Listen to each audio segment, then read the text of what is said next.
Stereo 95 AM is proud to present at this time Tuned Into WPEN, another in a special series of hour-long programs devoted to answering your questions and addressing your comments about the Station of the Stars and informing you about the special events, activities, and promotions coming real soon on WPEN. Showtime with Andy Hopkins will return next Sunday at this time with Part 1 of West Side Story. Now here's Vice President and General Manager of WPEN Radio, Dean Tyler. I've read your West Side Story myself. It's, not nice.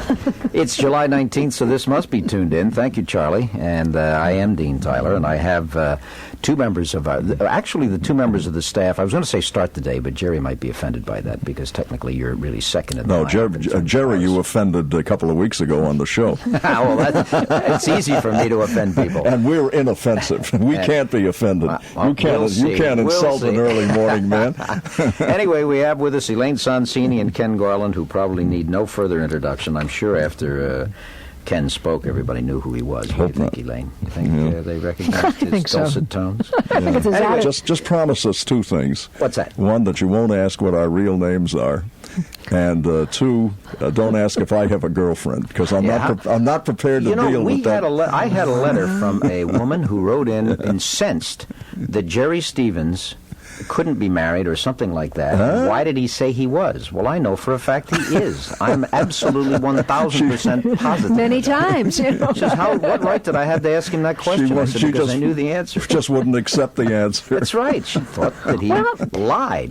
Jerry has this delivery about. In fact, women have said to us, "Don't tell us what he looks like because it will destroy the image that we have of him." He has a voice about him that's very erotic. Erotic, sensual, something. Jerry's a big turn on. He looks kind of erotic.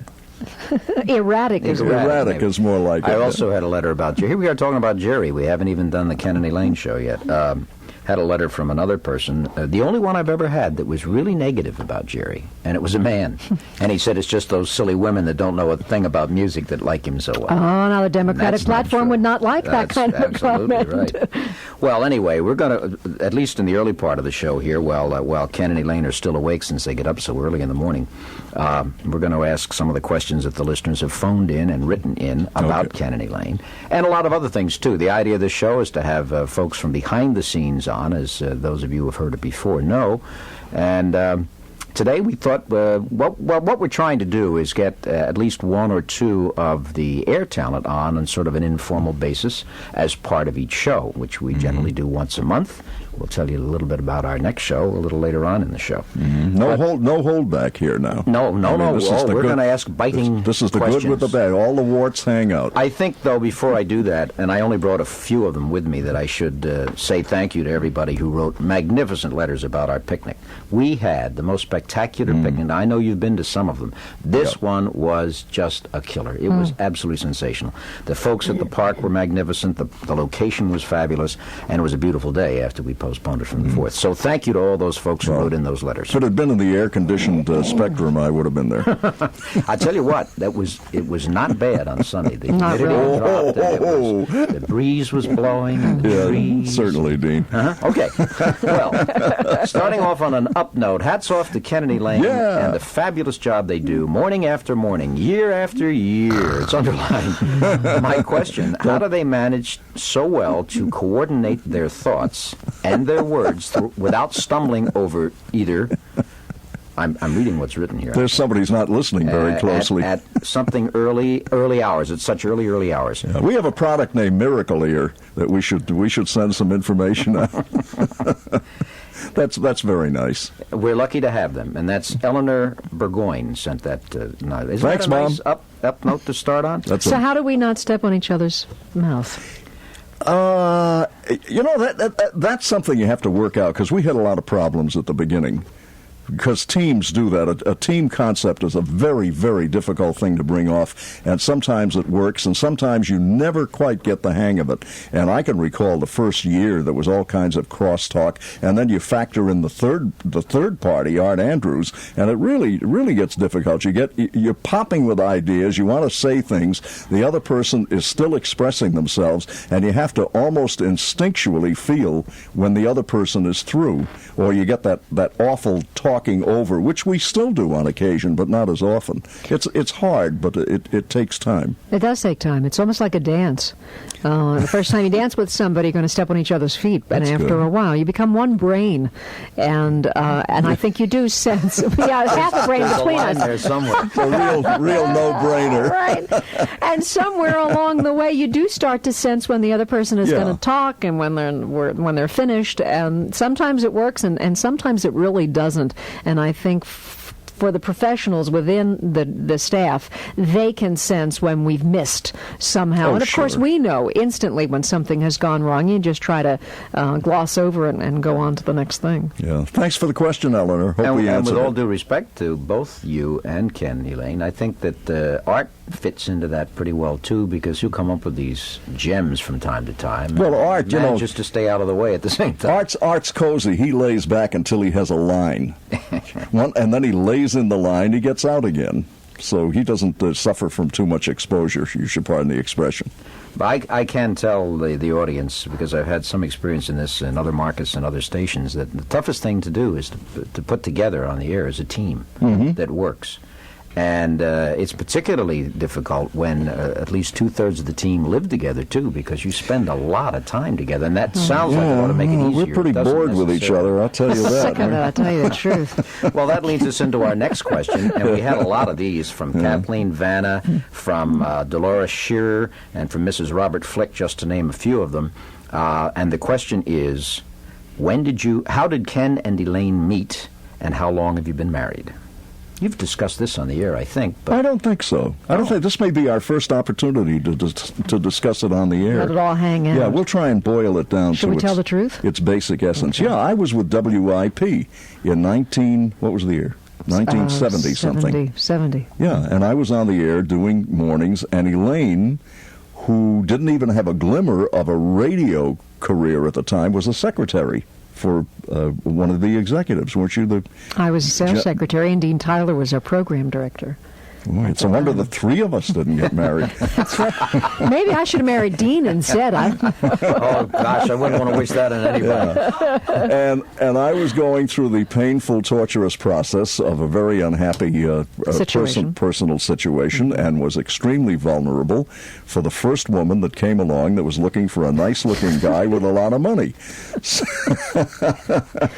That's not true. That's not true. Not exactly. So anyway, so we met and we dated and we courted and things worked out. And maybe it was fate. We got married in 1978, and Ken's mother promptly moved in with us. In fact, she went on our honeymoon with us. Mom and Ken and me. Yeah. Then she moved. She lived with us the first 6 months of our marriage. Then she moved out, and one by one, all of Ken's children moved in with us for years, and they stayed for years at a time. So I feel like his children really are, in fact, my children. And on Mother's Day, I get beautiful Mother's Day cards. I think and it should be that it is way. wonderful. That's nice. We really are a family. I'm happy to say. Great. All right, now we'll get to tough questions right after this break. Here's, we're tuned in to WPEN. I'm Secretary Louis W. Sullivan of the U.S. Department of Health and Human Services. Nobody has fought harder to bring critical federal funding for health care and other social programs to Pennsylvania than Senator Arlen Specter. Arlen Specter was instrumental in securing funds for drug treatment programs. Just recently, he successfully fought for a $10 million drug treatment grant for Philadelphia. And he led the fight for the Healthy Start Initiative, which provides pre- and postnatal care to mothers and their children. In fact, due in large part to Arlen Specter's work, Pennsylvania is the only state in the country receiving 2 Healthy Start grants. Senator Specter has fought for programs that help the homeless, senior citizens, veterans, and all Pennsylvania families.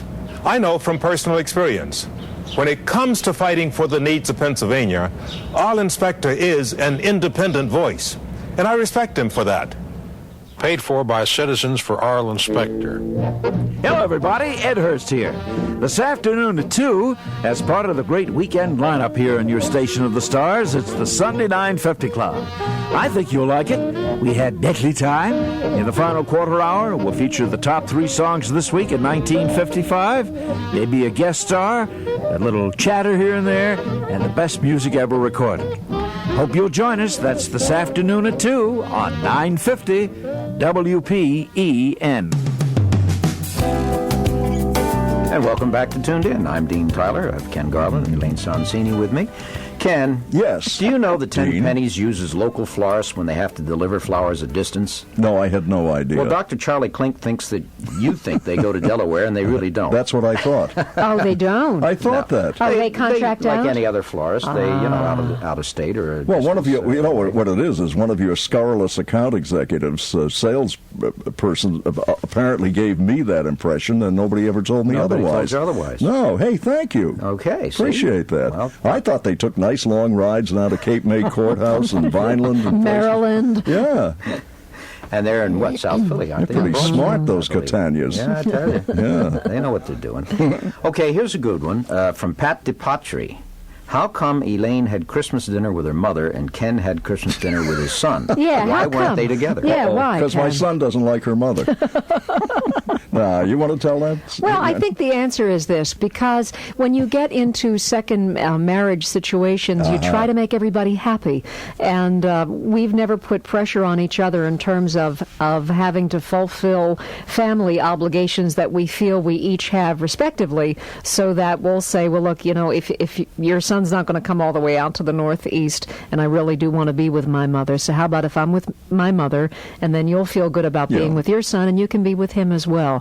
We've always tried to accommodate each other that way, and I think it's worked out best for us. I wish we could all be together, but sometimes you really can't. So you just do the best you can and say, okay, we'll make them happy because I'm here, and we'll make these people happy because you're here. And, when we drop these things, and it's very casually, it isn't by design at all, but you just get into a conversational mode and you drop these things. They probably sound more sinister than they really are.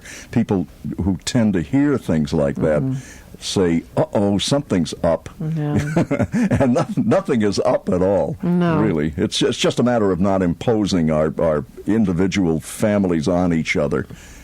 We've gotten together of course on we do. occasions. And maybe it won't be exactly on Thanksgiving Day. Maybe it'll be the day after or the Sunday before, but we always manage to fulfill all of the, and they're not even obligations, because we certainly want to be with our family. But Ken's answer the first time was right. His son doesn't like my mother. I think that's true to a lot of families nowadays. Sure. It's not the same. I have the same problems, and I think a lot of people do. It's not the traditional way things are done, or used to be done, but Exactly. I think there's a lot of that going on now. Well, I must say in all candor that I'm glad we don't have your problems. Nobody would want my problem. Let's talk about that. That's a whole show for next week. That'd be tuned out. Yeah, right. I'll get him. Mark at Castrovillo says, why are Ken and Elaine such chatterboxes? Don't they talk at home? No.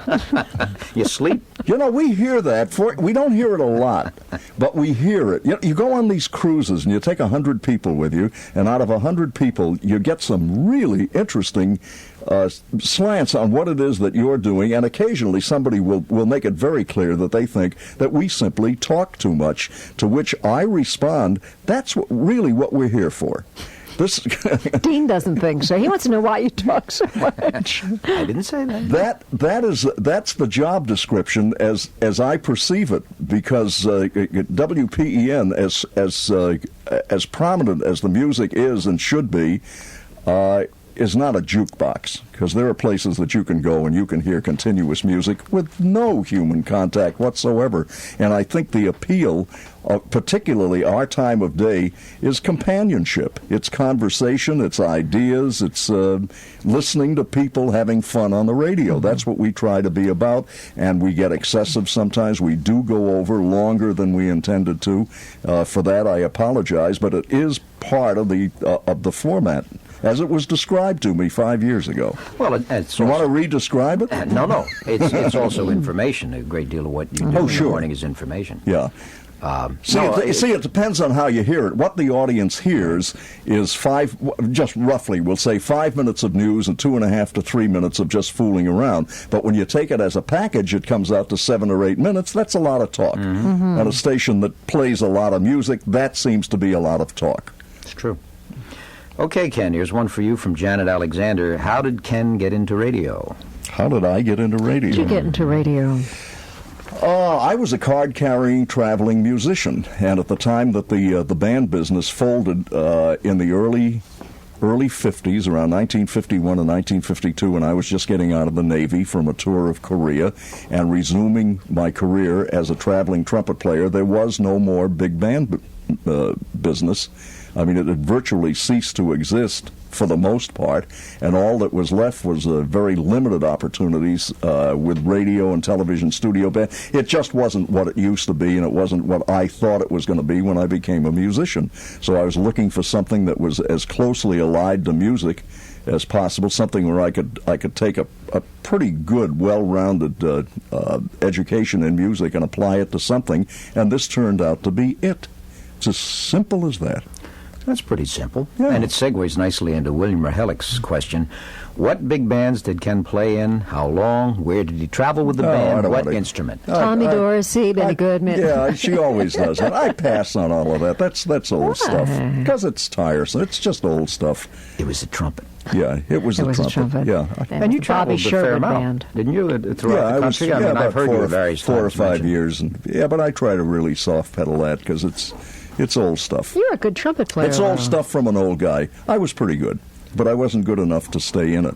Okay. Because I'd be doing it today. We've tried so many times to get him to pick up the horn at Penn's Landing. No. He just doesn't do it. No, it's all Instead, over. he now sings, It's all over. which is what happened to the big bands. Everybody became a singer. My chops went west. Speaking of that, there's a question here somewhere, and I haven't found it, but I do remember reading it, so I'll ask it without the person's name.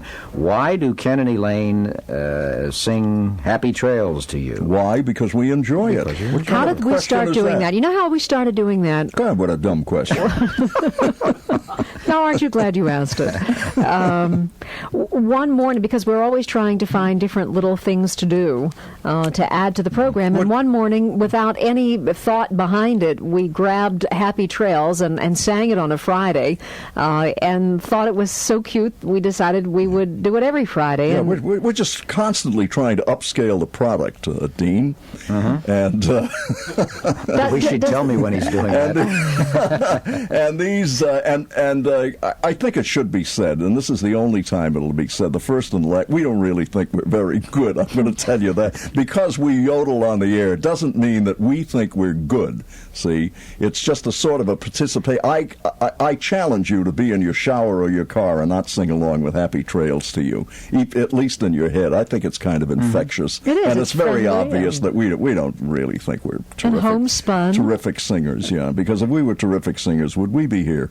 That's right. We'd be off with your trumpet and us singing at these somewhere wages, at the Sands. Nothing would give me more pleasure to be in a ballroom performing and have Dean Tyler have to pay $21.50 to come in and listen. I hate that idea.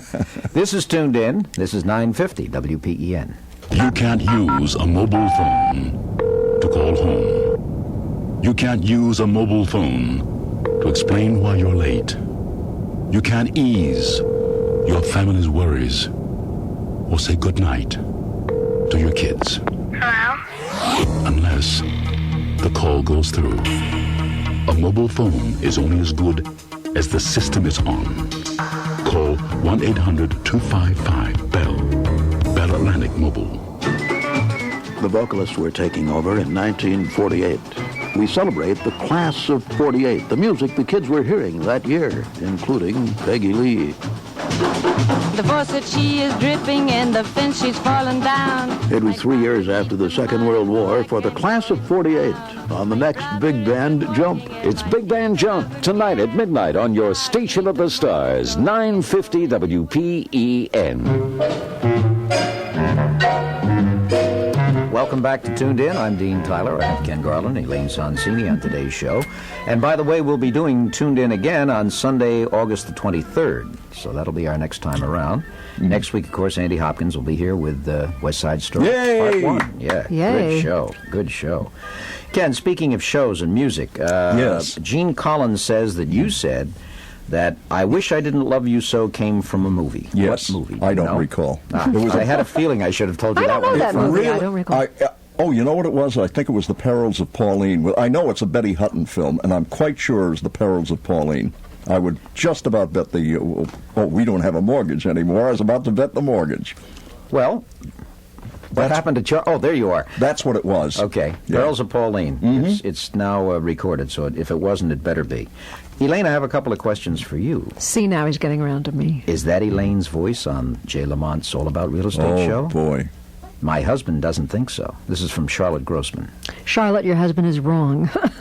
Yeah, that is. What an obtuse answer. That is you. That is I. That is me. Comes in here every Sunday and does the show with Jay. In fact, that was Mr. Tyler's idea many years ago. Gee, that's funny. I could have sworn you were home doing the laundry. And the other question that I've had a lot of requests to answer, and we just haven't gotten to it before, and you'd be the perfect one to do that. Sydney Balo is one of many who asked, what happened to Emily Elfenbein? Why don't we bring everybody up to date on where she is and what she's doing these days? Emily Elfenbein is the news director and public affairs director at WPEN. Am I allowed to say that? Sure.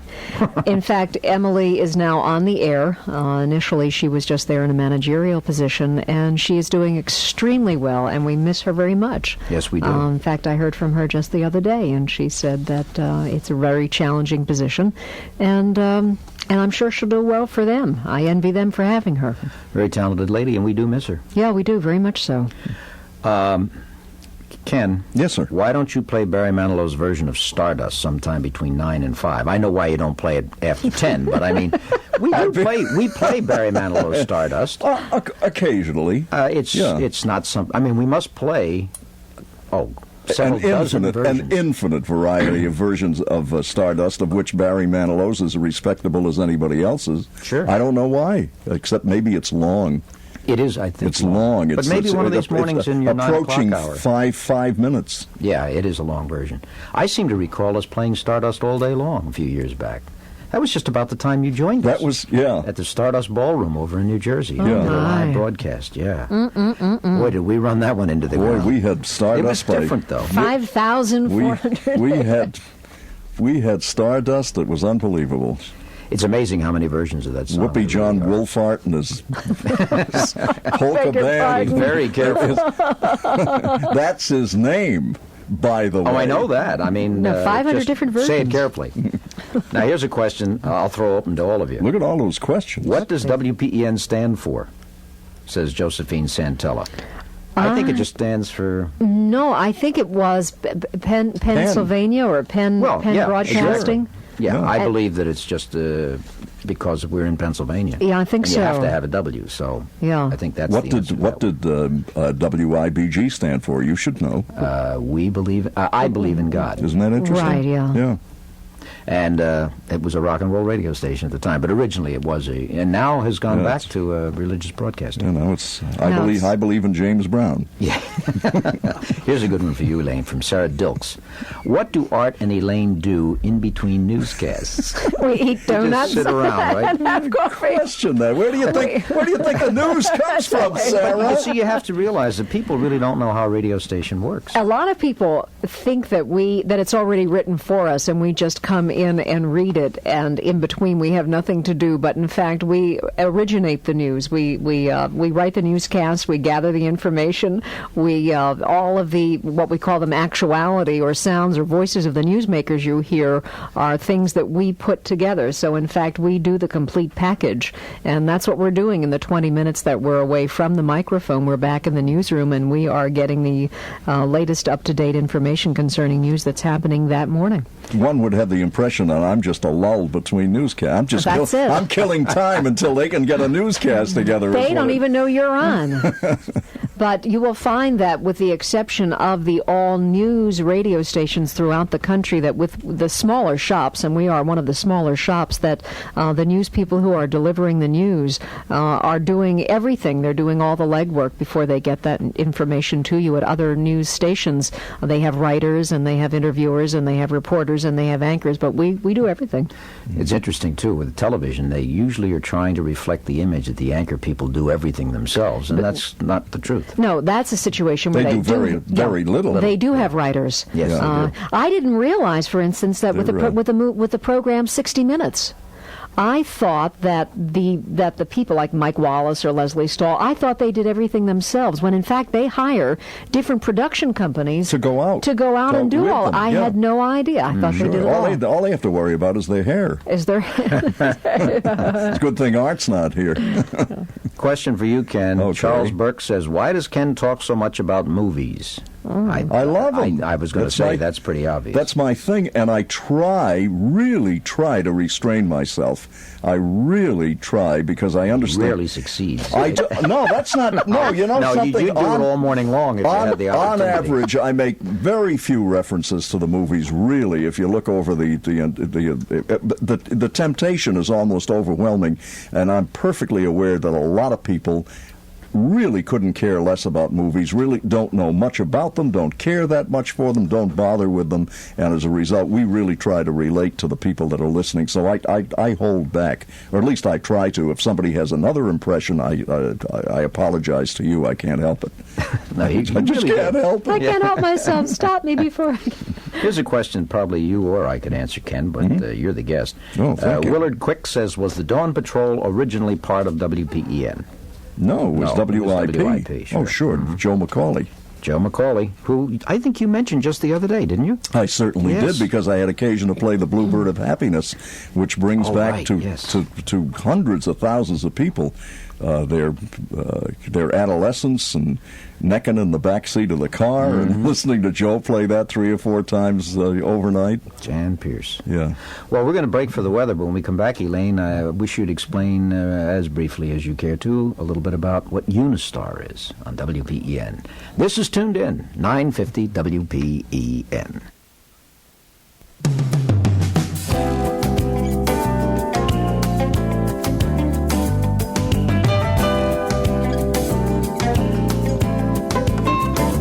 And welcome back. Tuned In with Ken Garland, Elaine Sonstein. Yay! Dean Tyler, and in a few minutes, the first air appearance of our sales manager, Mike Weinstein. Oh, I'm getting out of here.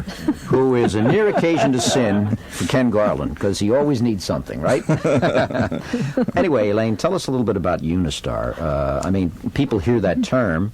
It's our network news source, correct? That is correct. I love an interviewer that answers the question. Yeah. And as the general manager and vice president of the radio station, I can tell you from a news aspect what Unistar is all about. And I think for the most part, all local radio stations throughout the country are affiliates of one form or another of a network, and that is where we get our national and international information. There are how many networks, I think, across the country? 4 or 5? Yeah, easily. And I don't know what Unistar stands for. I mean, it's not like... Well, it's an amalgamation of what used to be Transstar, which won't mean anything to anybody. But the only thing I might add is one of the reasons that we're with Unistar is you can only get a network if they're available at ABC, CBS, NBC, or the 3 majors, and they're usually affiliated with an all-news operation or something of that nature. Then there's Mutual, and there's CNN, your favorite. At one time, we were CNN, which has a fabulous reputation on television. Yes. But what is their radio news like? Their radio news is nothing.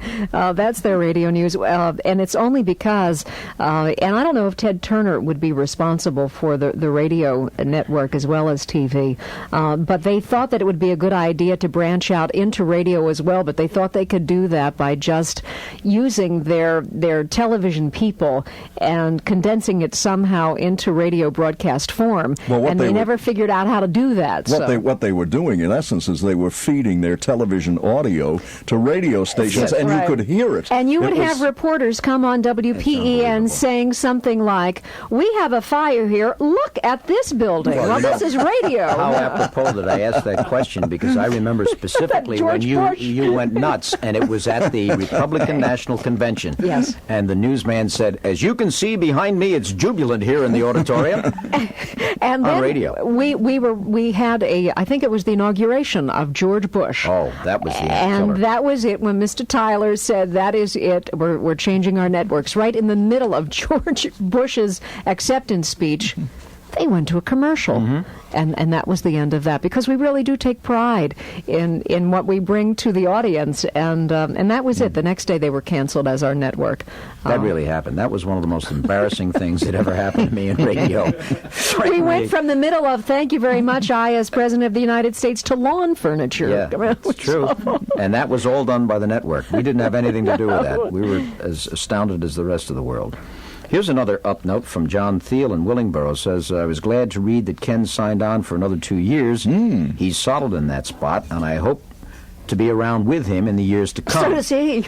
He sure doesn't sound like he's years old. You must have told him on the air, Ken. So No, I've never said that. Well, And Ken's birthday he has is a number tomorrow. here. Well, I know that. Stu Bajkovsky will have it in the paper tomorrow, and that'll be The next part of that is, does Elaine come with a package deal? And I spotted Yes. that before I saw the rest of the letter, and I had no idea what it meant. Oh no! See, But I was you were here here first. Yeah. I was here first, and even though we are a team, we really are independent from one another. Boy, are but we when Ken independent. goes, I go. This letter gets better and better. Does Ken really read the obituaries where it got him to thinking about retirement? Yes and no. But I can top that. Charlie, you'll love this one. Charlie Mills, our production chief and producer of this show. Isn't Pete Moss really that Dean Tyler fellow, it says here? And that's at a different time of day, so I don't even know whether you know what they're talking We know what it about. is. That's the We've Garden heard. Report. That We've wasn't heard it. necessarily supposed to be on the air, but now Glenn Barton introduces me as Pete Pete Moss on the Moss. Garden Report. Well, you didn't do much to change your sound. Is Dean Tyler your real name, or is it It's Pete Pete Moss? Moss. Do Okay. you have a girlfriend? Not me. I don't have any friends. There are no friends left. Now, I'm... let's see. Oh, yes. Oh, Elaine, here's one I told you I had to ask you this. I alluded to this in the hallway the other day. We get to take the rest of these home that we don't use? Absolutely. And read them at home? And answer them if you can. Does Elaine Sonsini dress as nice for work as she does for the event she attends? Yeah. I would say absolutely. Absolutely, Yes, yeah. She is one of the resident nifty dressers here. I try. I've You and become me, less kid. and Well, less. you know what it is. You know what it is. It's really. There's a dichotomy going here, and we have Ann Letizzi from our promotion department in here who will know exactly what I mean, because we talk about this every once in a while. There's no reason really to dress up for radio, so most of the people in the building don't, other than the salespeople who have to go out and make a decent impression, and the manager who's obsessed with his appearance. But most of the rest of us go from our car into the building, into the elevator, up to the radio station, back into the car, and home. So a lot of people come in here kind of schlubby dressed, in jeans and T-shirts and stuff like that. Elaine has this fabulous wardrobe. It's sitting in the closet. She's got to do something with it. So she dresses up every day to come in here for no purpose other than she has the clothes. But I Right, feel- right, Ann? Is that... Huh? But I feel better. She doesn't want to be a part of that. I really She's still feel trying to figure out dichotomy, but that's another So am I. I feel better about myself. If I feel that I look nice on the outside, it somehow perks me up on the inside. I agree with you, Yeah. absolutely. It's narcissism. Yeah, that's good. Ed Hurst has a great line, something about if you're going to business, dress for business. Business, yeah. Good point. Also, you frequently have appearances and go to news functions and public affairs things. Yeah, you after mentioned your the show, Golden so Inn. You do have, and the Golden Inn. You've been there once or twice. Now, I guess we totally answered this, but I love this because it's the lack of understanding of what a radio station does. What does Elaine do at WPEN? And we really haven't mentioned that in addition to co-anchoring the morning news and being the wife of Ken Garland, you're also our news director. That's right. Which is something to be very proud of because you do an excellent job. Thank you. But why aren't you on the air between 9 and 10 a.m.? Sheila Ammond asked that. I didn't. Thanks a lot, Sheila. That's really great. I'm trying to get my own show. I can't figure out do I want. I used to do a single. I was doing all right. That's Yeah, true. But you're doing better now. Sure. I'm not on between 9 and 10 because we don't have newscasts between 9 and 10. And really, I think people, and myself included, forget what it is I do for a living. And I'm a newscaster, and that's my primary responsibility, doing the news. This whole thing is a matter of perception, and it really gets funny. We get mail. She'll get mail. Dear Elaine, would you play Jimmy Rosselli's? Yeah, sure.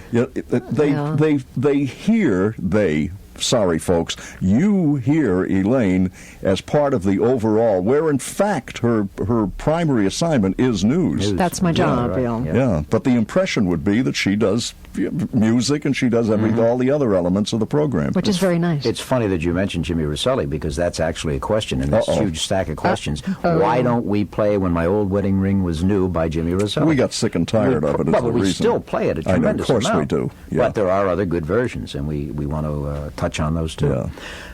Yeah. One of the things that we always find with listeners is they don't really understand that you've got to keep things pretty simple. And I thought I'd ask you this, or read this to you, Ken. This is from Kathleen. Is this a little chastisement? No. Right. It's concerning the flower song.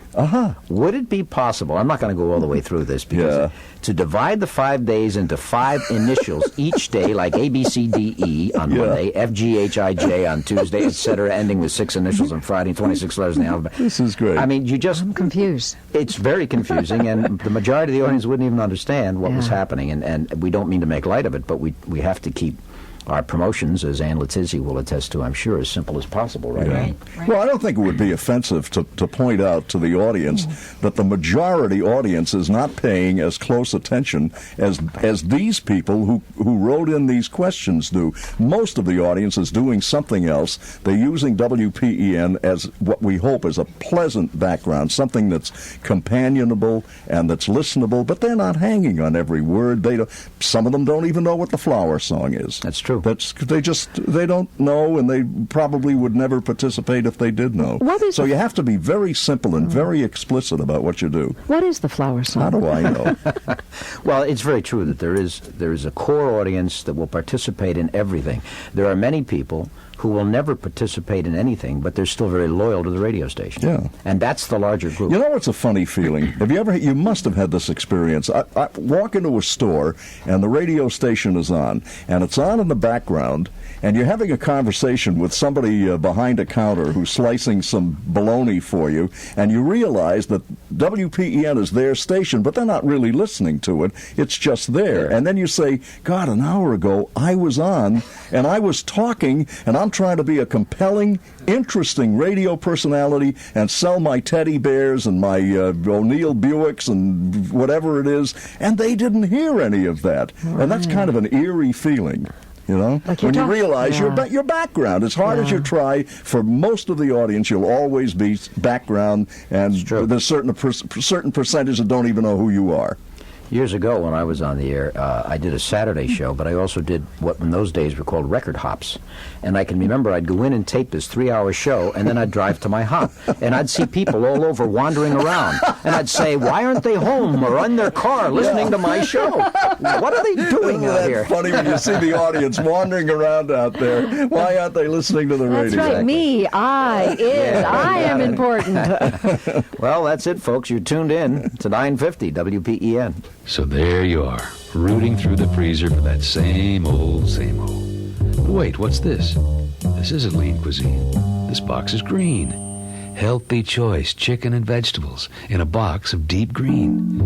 And as you look the box over, comes another surprise.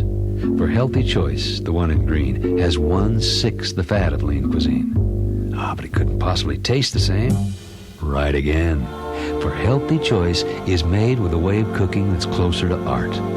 Lean and tender white meat of chicken, marinated to be even tenderer still, served over pasta, tossed with crisp garden vegetables, broccoli florets, in a tomato sauce rich with mushrooms and onions, Italian spices, a hint of Marsala wine.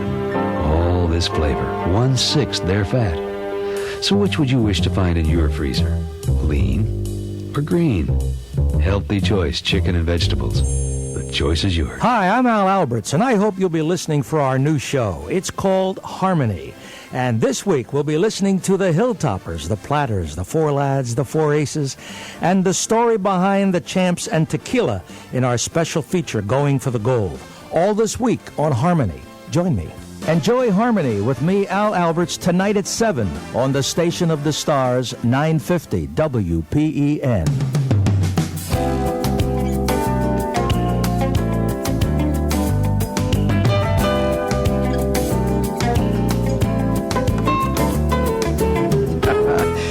laughter behind the scenes. You know, every so often Ken will have technical difficulties on his show in the morning, and I sit there and die listening.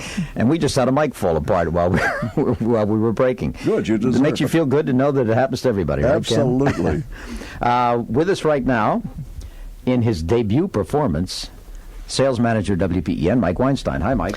Hi, Dean. How are you? Thank you for having me. See, you said all of that. Did you write it down? No. No, that's very good. This guy can talk to anybody, can sell him anything, but he was a little apprehensive about being on the radio. Well, it is my first time on the radio, but ever. And you've been in the business 16 years. Oh, wow. Which pales by comparison to you, but then I'm older. You don't have to say that, Mike. No, yeah. And then, of course, there's the resident pro. She's been on the show a couple of times before, Ann Letizzi. Come on in, Ann. Hi, Dean. How are you? Good. How are you? Okay, I got two quick questions for you. One is, I started the show by mentioning how much great mail we had on our picnic. And one of the questions we've had a lot of requests to have answered is, are we going to do it again? Oh. Well, I think... we got a whole year to think about it. I think we'd like to. The weather is always a concern of ours, but it went so well, and like you said, we did get great mail on it, and it was a beautiful day. We had lots of great listeners, and in fact, we actually got a letter from Willow Grove Picnics telling us that we had one of the best groups of people that they've ever had, and that's all due to our listeners and, you know, how wonderful they are. That's why I heard they're still scraping them off the walls over there. I wouldn't be surprised. Boy, we had a lot of food, too. Woo! And the other question is, by the way, Ken has already promised that next year he won't go to the parade. He'll come to our picnic. But they'll forget by next year, Ken, I hope. God bless Haddonfield. Yeah, that's right. The question, yes, how about a 1993 WPEN calendar? We're actually about to work on that. I think next week we start to do it, and we're going to include everything. We had the first year to kind of experiment with it, and we plan on doing it and even having it out for our listeners a lot earlier this year than we had it out last year, and so it's underway. So we should be coming out with that probably in November, December. Yeah, I think that it's a shame that for anyone in the audience that didn't get one, because it really came out nicely. I mean, even Ken was impressed with it. I remember hearing you say on the air. Truly, I was really overwhelmed with the quality of it, but it did come out kind of late. Yes. It came out later, really, than it should have, and presumably this year, now that you know how it works, maybe it'll be earlier and give more people a chance to get it so they can have it right at the beginning of the year. We knew that it was going to be, once it got to that stage, it was delayed, and we knew that it was going to be a problem, but we went ahead because it was already in the works. But you're absolutely right. That's why we got an early start this year, because people do get their calendars early, and rightly so. And we have all the kinks out now, so we should be in good shape for next year and should be even better. And speaking of kinks, gentlemen, I guess, I don't know if it's a man or woman, F. Sir Daly asks, why doesn't WPEN make and give as a prize your own accordion fold windshield sunscreens made of cardboard? The message on the front would say, listen to WPEN. Now, I don't know whether Ann has an answer. I certainly do, and I know we've considered that in the past. Go ahead, Ann. You want to go ahead? It's actually a good question, and we've had them before, I should say, but they're very bulky, so I'll be honest with you. It's a very bulky thing to have to carry lots of them, and we usually try to make our giveaway items a little bit smaller. If we have to mail them, it's very hard to mail. So it's definitely a consideration, but it's a little bit difficult to carry around and to bring around. We could have them pick them up in delicatessens where they keep the bulkies. That's right. Yeah, we could do that. And in case you're wondering, that was too fast for this room. That was pretty quick for the room. Yeah. If you're wondering why you didn't get one of those windshield screens that you're referring to, it's because that was for our FM counterpart radio station. But I have another answer that is very valid. When I first began thinking about such a device, I checked around, and I think I'm reasonably accurate in saying a lot of police departments do not like them. They think it leads to car theft because it makes it easier for someone to break into a car and to get in there, connect the wires, and they are concealed. And so we didn't want to start a crime wave among our listeners. So that is true. Yeah, we did have that problem. Hi, Loon. Loon's back. Oh, welcome back, Elaine. There was a hot breaking news story. Elaine had to leave the room for a few minutes. I did. I'm sorry. Another question, whatever happened to Andre Baruch and B. Wayne, or am I tuning in at the wrong time? And there's a two-part answer. Those shows, there have been no new shows done in quite a few years. And Charlie, I guess we must have run that series about 4 times in total, at least. No? 7? 7 times. Charlie doesn't have a mic today. I was going to say, Charlie's not talking today. But we had run them so many times that we felt that it was time for a change. And then the addendum to that is that, unfortunately, I think it's been going on 2 years ago now, Andre Baruch passed away. September a year ago, I believe, or maybe it was this past September, but I think it was this past September, about a year ago, just coming in on closing in on his first year of having passed away. I remember I was out at the National Association of Broadcasters convention when I got that word. A lovely man who I'm sure Ken and Elaine, you remember when Bee and Andre were in here and worked with us. And charming people. Yeah. They were just lovely. And Bee could still sing a pretty mean song. Remember, she worked with one of our, Walter J., as a matter of fact, at the Adams Mark for us. And that leads me to another question for you, Ken. Actually, if Ed Klein could have been here today, I might have asked him to answer it, but maybe we should talk about this a little bit. Okay. Because you certainly do, as does Jerry, but why doesn't WPEN play other bands who are not as well known, such as Al Donahue, Henry Jerome, or singers such as Ginny Simms, Bee Wayne, we just talked about Bee, Yvonne King, and Horace Heidt? We're constantly dealing with that question. Yeah. Just constantly, because people are not expected to realize that what we're dealing with here is a mass medium, as specialized as our product may be. I feel like I'm speaking for you, really, because you'd be the most articulate and knowledgeable spokesman on this subject of what it is that we put together and who it's supposed to appeal to. But it's a mass medium product. What we try to do is appeal in terms of familiarity and acceptability to as many people as possible. And I know it hurts to realize that if you're a big fan of Al Donahue, that was a good band, but that band is so obscure and almost totally forgotten now that you would be excluding 97% of the people listening to something by Al Donahue. Horace Heidt is a slightly better known name, but he's about to lapse into oblivion.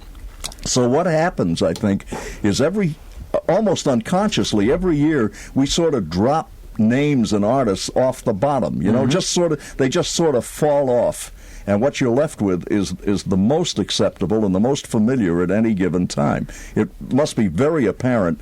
You know, big band buffs are like any other kind of buffs. They want what they want, but it must be very apparent why you hear a lot of Glenn Miller and you don't hear a lot of Shep Fields, because Miller's music has lasted.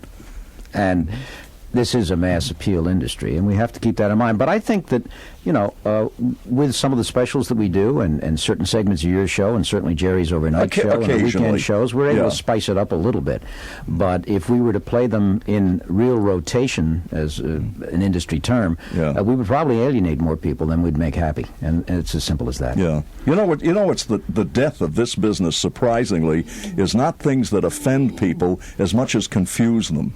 That it's the note of unfamiliarity that's distressing to people. Even for 3 minutes, I don't know what that is. Yep. You know, what is that? I don't know it, and I'm not comfortable with it. And we find that the majority of the audience feels that way. So you have to be very, very careful about your presentation. Very well and said. we all violate it at times. Sure. Well said. Well, we'll be right back and find out what Mike Weinstein does for a living. But right now, this is 950 WPEN. It wasn't on the front page, but somewhere between the hose fights and picnics. Summer lost a day this year. One less afternoon for bare feet and short sleeves and the good old-fashioned taste and natural lemon flavor of Country Time lemonade flavored drink mix. And though we can't bring the day back, we'll do our best to see it doesn't happen again next year. Country Time. Take time for summer's pleasures.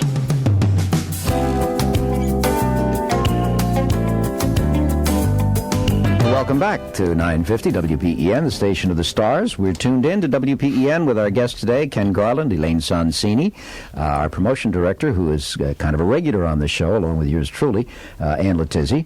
And in his very first broadcast appearance ever on the air after 16 years of selling air, Mike Weinstein. What kind of a way is that to make a living? And I love it. You know, Mike, I think that might be worth a minute or so to explain to people that, in essence, what you do is you head up a group of people who literally go out and sell air. Right. Notice how he grabbed the mic. I had to grab the mic. I'm a salesman. We have a unique radio station here, and it's more than just a radio station. It's part of a lot of people's lives. And in this day of homogeneous radio, especially on the FM band, we have personalities who mean something to our listeners, and we have exclusive music you can't get anywhere else. And our sales staff goes out and talks to advertisers across the Delaware Valley about the opportunity to market their products, to a wonderful audience, a vibrant, active audience that has money to spend. And it's more than just selling air. It's a whole marketing concept that we have here at the radio station. Good answer. I made it. No, that's very true, and Mike's real good at it, and so is his entire staff. And one by one, you'll get to meet them, we hope, through the year here on Tuned In. And I have another question for you. I'm not sure whether you're going to remember the dates, so I may be throwing you a curveball, but between you, Charlie, and I will come up with them. Mike McHugh of Wilmington, Delaware says, I love the Perry Como special. Can we hear more specials in the future? We do have 2 on tap already, as in the can, so to speak. Do you remember the dates of them? She looks feverishly on her calendar. I know. Charlie knows. August 3rd. August 3rd, which is Tony Bennett. his birthday. And September 30th for Johnny Mathis. Don't nod your head. Say it. I'm sorry. I thought you heard Charlie over there. Wednesday, September 30th is for Johnny Mathis, 1 to 3, and then again at 9, from 9 to 11. And then Tony Bennett is back in August. Tony Bennett is back on August 3rd, and I know they've been working on it feverishly, so it's going to be a great special. It sounds great, and I know they have a couple of local angles with Tony Bennett, so it's going to be a neat special. Would you please explain to me why Mike is in here with us when he should be out selling that special right now? I'm changing careers. Oh, I see. Okay. Actually, it's a great deal of credit to Ed Klein and Charlie Mills for the great job they did do on the Perry Como special. And I would just say that they had a great subject, because this is one of the really nice men. I know, Ken, you've met him over the years. Who, Tony? Done interviews. Perry Como. Oh, well, all of them, all 3 of them. Terrific guy, yeah. Yeah, really a nice as man. likable as he appears, which you can't say for all of them. That's very true. But, it seems to me that some of the, I don't want to say old-timers, but a guy like Perry Como's been around a long time, a real gentleman. You do tend to see more gentlemen among the older pop singers, I think. Well, I think as a group. You know what happens? The competitiveness, the nastiness that goes with the competitiveness, and the juice goes out of them. They have nothing left to prove. They're legends. Everybody knows it. They know, and they don't have to be aggressive about. That's true. With some obvious exceptions. Yes, of course. Well, we're just about to wrap up. I think a great note to end on. Because this is an important week here at WPEN, as it is at all radio stations. This was Ratings Week, and I'd just like to say congratulations to Ken and Elaine for the great job they did. And your ratings were very, very good, Ken. Yes, congratulations. And Thank you. Mike, be here another 3 weeks. Yeah, that's right. We'll keep you for a while. If you can't sell that, you better get an air job. Ratings are money. And thanks to our I'm making a demo audience. tape, Dean, after the show. Thanks to the audience, because it's because they're of the ones you. that do it. Oh, absolutely. I have a question here. I just opened up a yuck of the day. You want to do a yuck of the day? I just opened up a letter. This is from Andrew Hopkins. What happened to West Side Story? That sounds right. Well, it's going to be on next week, part 1. Next 2 weeks, West Side Story with Andy Hopkins. And we will be back on August 23rd from noon to 1 o'clock for Tuned In to WPEN. Bye. Bye. You've been listening to Tuned In to WPEN, another in a series of special programs designed to answer your questions about WPEN. If you have a question or comment about Stereo 95 AM, our music, our personalities, or whatever, send them with your name, address, and phone number to Tuned In to WPEN, 1 Bala Kinwood Plaza, 19004. And mark down this date, Sunday, August 23rd, from noon to 1 p.m. That's when we'll again answer your questions on Tuned In to WPEN. Showtime with Andy Hopkins returns next Sunday at noon with part 1 of West Side Story. And please stay tuned in to WPEN for Chuck Cecil's Big Band Countdown right after the news on Stereo 95 AM.